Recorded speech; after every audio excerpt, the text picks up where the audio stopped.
Mais j'y peux rien si ça me fait plaisir de te voir. Comment tu vas?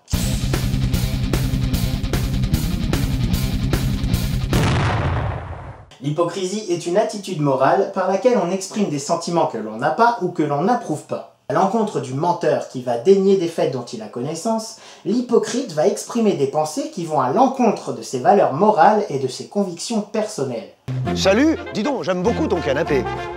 Salut, 45 ans, vous en faites 20 de moins. Vilain hypocrite, vilain! Mais l'hypocrisie est monnaie courante dans notre société actuelle, car elle maintient bien souvent une entente artificielle entre les gens. D'un point de vue empirique, il y a une relation directe entre votre position socio-professionnelle et le degré d'hypocrisie qui vous est adressé. Plus on a d'intérêt à tirer d'une personne, et plus on est prêt à corrompre notre opinion à l'encontre d'une apparente jovialité. Bonjour monsieur, quelle belle casquette vous avez aujourd'hui. Ouais, merci, ouais. J'ai eu des messages pendant mon absence. Oh, dites-moi, ô grand et merveilleux Seigneur, vais-je avoir une belle vie? Dites-le-moi, faites-moi un signe. L'hypocrisie a donc une origine personnelle. Elle provient d'un réel profit à ne pas laisser transparaître son opinion dans une relation interpersonnelle. Dans ce cas-là, être hypocrite, est-ce réellement se détourner de ce que l'on est? Ou simplement, est-ce que c'est pas une sorte de ruse qui profite à tout le monde au final? L'art et la manière de dire à tout le monde qu'être hypocrite est une chose intelligente. Bravo!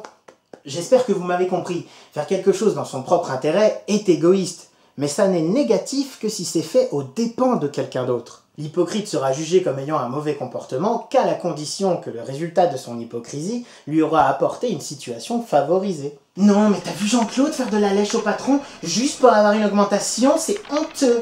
M'en parle pas, il lui a tenu la jambe pendant une demi-heure. Mais dis-moi, t'as pas eu une augmentation aussi, toi, ce mois-ci? Oui, mais moi, je lui ai pas fait que de la lèche, si tu vois ce que je veux dire.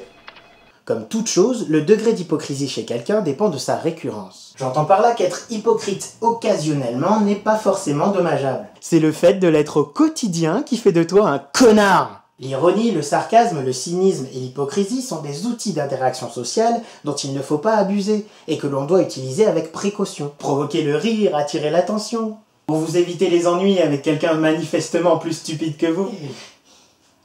Ou comme on l'a dit, pour votre profit personnel. Tout ça pour dire que l'hypocrisie n'est pas foncièrement quelque chose de mauvais, dès lors qu'elle n'est pas appliquée à l'encontre de quelqu'un, mais pour le bien d'une relation. Ce mec est vraiment un bâtard. Il est courant sur YouTube de dire à ses abonnés combien on les aime, combien ils sont géniaux, combien ils sont compréhensifs. Mais c'est de la pure hypocrisie. Parce que sincèrement, j'en sais rien, je vous connais pas. S'il faut, vous êtes tous comme moi. Ce qui ferait de vous des gens peu fréquentables. Moi je dis ça. L'hypocrisie peut parfois être le remède d'une vérité qui nous rend coupables.